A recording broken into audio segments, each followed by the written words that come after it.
Hi, I'm Dr. Jerry Jackson, out with the wild things. When hurricanes come churning through the West Indies to Florida and other areas along the Gulf Coast, wild things are sometimes involuntarily brought along for the ride. While small birds generally seek shelter in dense vegetation during a storm, seabirds, open country birds, and migrants are sometimes caught in the open. Unable to fly against the wind, they're simply carried along with it. Timing is important. Late summer hurricanes often catch adults and inexperienced fledglings from tropical seabird colonies. Many die, but some are taken far from home. Even after a hurricane makes landfall in North America, its winds can remain strong and its path well defined. Tropical seabirds and birds normally found only in coastal areas have been carried far inland. Black skimmers and magnificent frigate birds, for example, have appeared at farm ponds in Kansas. Birdwatchers, well aware that records of new kinds of birds for North America are sometimes found as gale-force winds come ashore, often grab their binoculars and head for the coast as the storm approaches.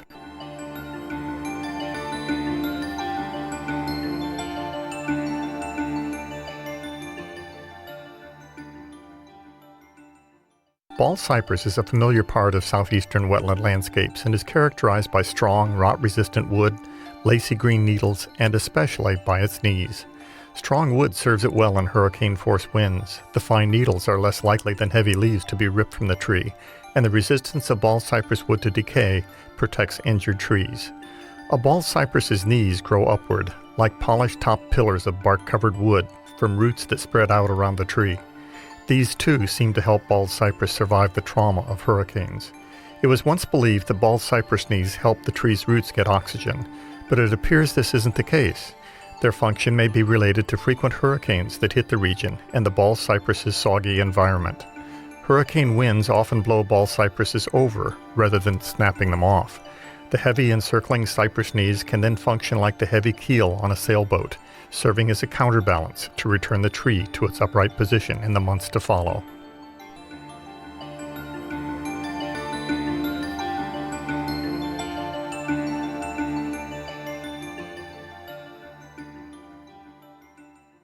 A tree injury provides an avenue of entry for insect pests and wood-decaying fungi. This is a natural process that most of the time maintains low populations of a wide diversity of insect pests and the plants and animals associated with them. A disastrous hurricane, however, can damage or destroy almost every tree in a forest, quite literally providing a feast for forest insect pests.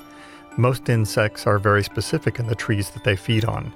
In a forest that includes a mosaic of many kinds of trees, those not suitable for the insects are barriers that limit the movement and hence population of the insects. But in a monoculture such as a pine plantation, where tree diversity is limited, boom and bust insects such as the southern pine beetle can undergo dramatic population explosions, overwhelming tree defenses by sheer numbers. The increased abundance of insects resulting from such biological explosions can also result in a temporary increase in populations of woodpeckers, chickadees, nuthatches, and other birds that feast on the insects, in time restoring a balance to the system.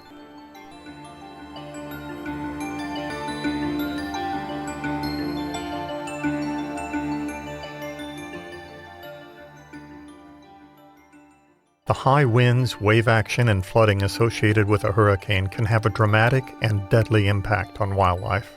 Most creatures seek shelter before a storm hits, but the peak season for hurricanes, late summer and early fall, is also the time of year when animal populations are flush with young that have just left nests.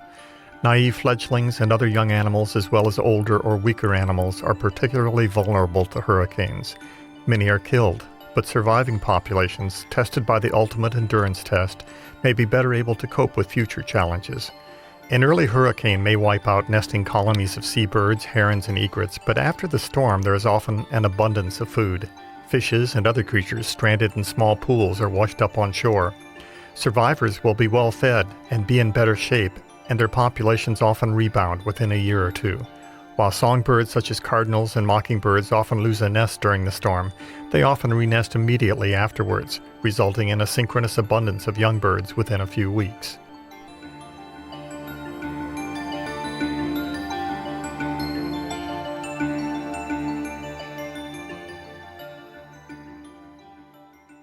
Early summer hurricanes sometimes strip plants of flowers and fruit, wiping out a whole year's productivity as well as a source of food for birds, squirrels, and other animals.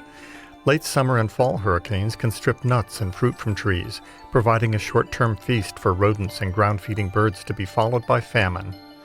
With South Florida's mild climate, some plants start anew with their reproductive effort, blooming again soon after a hurricane. Hurricane winds help disperse seeds, especially those like seeds of dandelions, thistles, milkweed, and cattails that are usually carried by the wind. But storm surges and flooding associated with a hurricane are also major factors in spreading seeds.